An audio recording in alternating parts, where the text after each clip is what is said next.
in the West End. She said, you gracious, you know, what girl would give it up, she said. Best seats and everything. Always good seats. So what did you do the following weekend?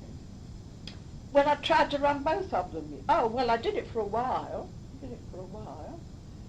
Because sometimes it was matinee, sometimes it was an evening, sometimes matinee. If it was a matinee, you see, I would say to Frank, oh, well, I'm going to go to my girlfriend's or something, you know, in the afternoon, but I'll see you tonight. I wangled it for a while, but, yeah.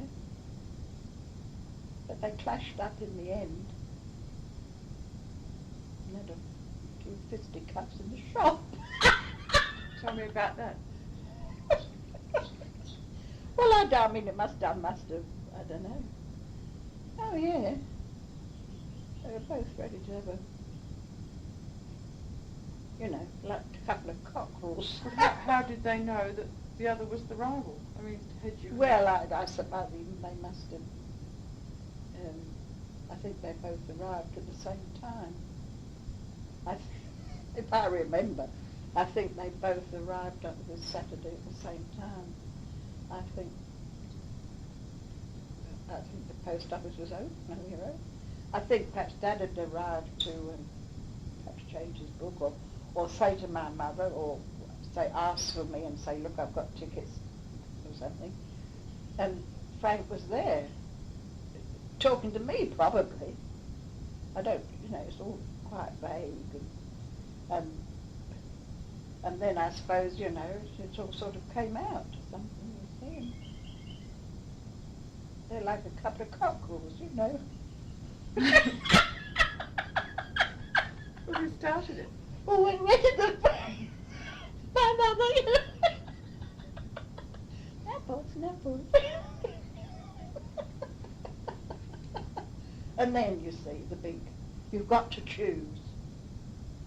See, you've got to choose. Oh, I'll think about it. So I thought about it and chose Frank. How long did you think? Oh, I think it took about, I think I thought about it for about a week. I think, oh no, chose Frank, you see, he lived round the corner. He was easier to cope with, well, you know, sort of.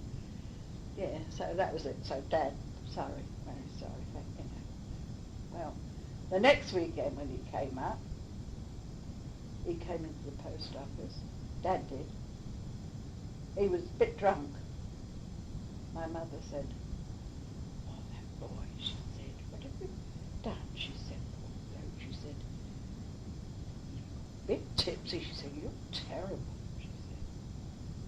His hair was all, you know, she said, he looked awful. I said, for goodness sake, you know, this other girl, see? No, you know.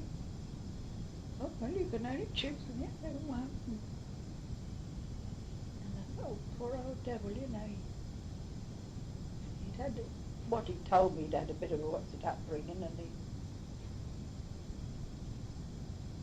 and I don't know what happened then. I think I must have given Frank up and taken him on, I must have done.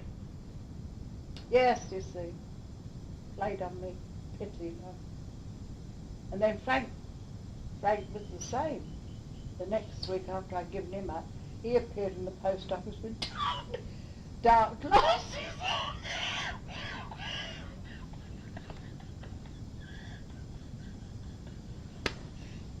I thought, Mother, she said, he's walking, and his mother said he's been crying a bit. His mother's boy, he was younger than Dad, he was about 19, you know, Dad was 22. Oh, she said he's so upset, his mother said, I thought I was, oh, you know, playing these two blokes, it was lovely.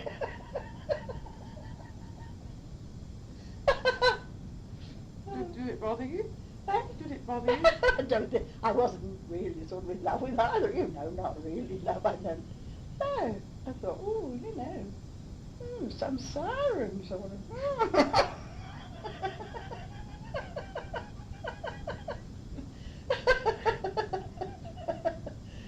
Oh dear, dear. Oh dear. And what happened then? Oh dear. What happened then? Well, Dad wasn't. See, after Dad, she wouldn't let him go in the Air Force. She was in advertising, so she got him a job with her in advertising up the West End somewhere. Well, he hated it. This was before I knew him.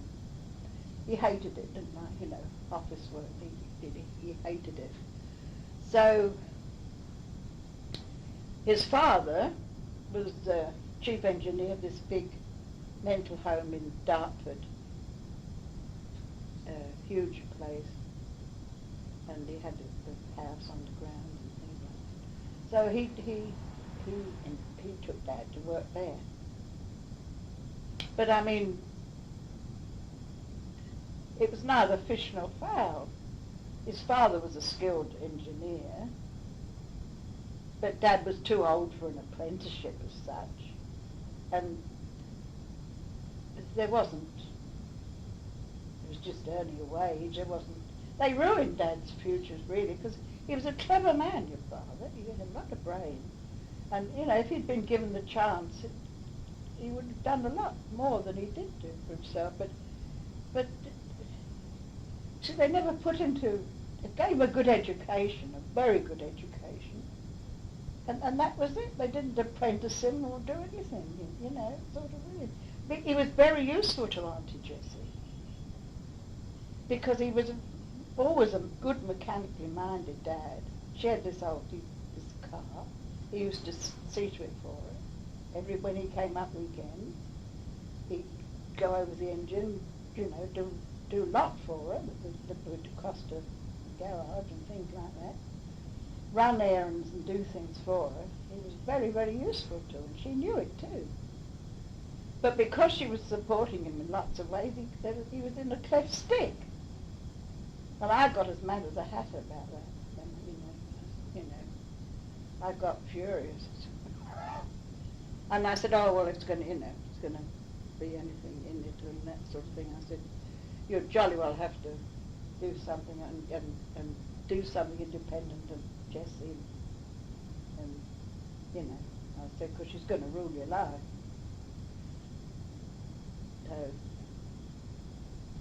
So he did. He got a job in the garage at Streatham, not far from where we lived.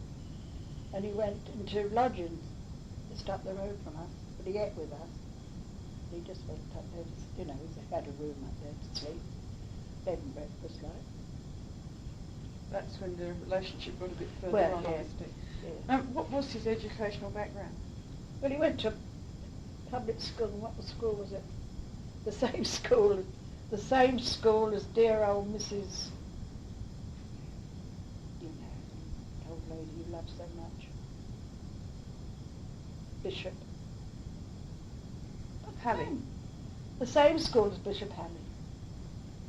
He'd been there years before Dad, but the same school, and I have to look it up to tell you that. But quite a good school. Well, you know, fair school, I suppose. Well, we might as well cover a bit of his family background. Tell me first about his mother.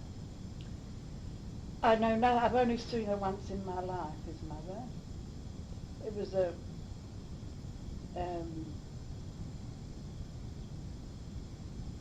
well, he was born in 1910, they married in 1909, he was born in 1910, but it broke up after the First World War. And he went to live with his mother's mother, his grandma, his mother's mother and father, and he was very fond of them. The old couple, they, you know, brought him up probably 5 or 6 years old. And he loved his grandma and granddad. That was his maternal grandma. What were their names? Do you remember?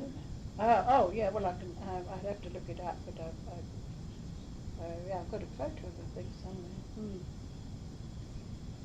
Well, then of course they got old, you see. things. And so he was sent to boarding school, of which Auntie Jessie and his dad paid, you know.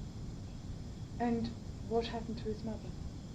Well, they divorced, and she married again, and she had 2 daughters. And Mr. Campbell eventually married again and had Janie, but that wasn't until quite, I mean, Dad was 21 when Janie was born, so he didn't marry again for a long time. And what was the reason for the marriage breakup? Oh, well, I wouldn't know that. And do you... He was at sea a lot. He was an engineer on the boat, so perhaps he was absent a good bit of time. And what was his mother's name? Rosalind, I think. Rosalind, Rosamond, something like that. You don't know her new married name? No, I did, because Dad took me to see them once when we were engaged. He took me to see them in Redditch, which is in Worcestershire. We went on the motorbike, I remember. And we stayed a whole day there. Perhaps we could look that up. But after that, you know, we never really... Have you any idea of what little girls were called? No. How much younger than Dad were they? They were in their early teens, and he was sort of 21 or 2, you see. And did you meet her new husband? Yes, he was the town clerk of Redditch. They had a nice house, I remember, and things. And what did you think of her? Oh, she was very nice, yes. Yes, she seemed very pleasant, but I mean, you know, I don't know what I thought. It was all, you see, I'd never had any breakup of, you know, nothing. No, it was all very strange and most peculiar to me, all this business. But he never kept up with his mother. Not really, no. He didn't know her, did he? Had he not kept up with her through the years? So No. What did she look like? Like Dad. He was like her. Yes, I remember that. Describe her to me. Oh, I can't remember now, but she was fair, you know, and good looking woman. Yeah. Tall? Yes, fairly tall. Yeah. But it's all a bit vague, you know. All a bit vague. And what is Grandad Campbell's background then? He was a ship's engineer and... Yes, Jessie was one of his sisters. Gladys was another. Ron was another brother. Yes, they were better. They were. I don't say they were more educated than my father, but they were. Probably were. What was his name? Hartley Campbell, Dad's father's name was Hartley Campbell. Don't think he had another name. No, don't think so. Tell me about him. What sort of man was he? Well, I thought he was... I mean, you know, I could be here all day and tell you the scandal of the Campbell family. Oh, that's all right. We've got all day. You see, when I met him, he was chief engineer of this enormous home for... It wasn't an asylum, it was a home for mental. I think they did have some very bad cases there, but they weren't mad, you know, they were mentally deficient people. It was huge, beautiful grounds, and he had his house, and he had Janie, she was 5 when she was about 2 when I first knew Dad. And he had this housekeeper, Millie. She looked after him and the house, and she looked after Janie, you see. Well, that was all right. And then Auntie Jessie story, you know, uh, I learned that he was supposed to be sleeping with Millie. See, oh, Millie's so stupid. You know, she gets into bed with him at the least sort of flick his fingers and she's in bed with him. I mean, I was an innocent, I didn't. Oh, you know, that's terrible. What? I thought, oh dear, you know. Oh, you see, and so I thought, oh, sort of a man.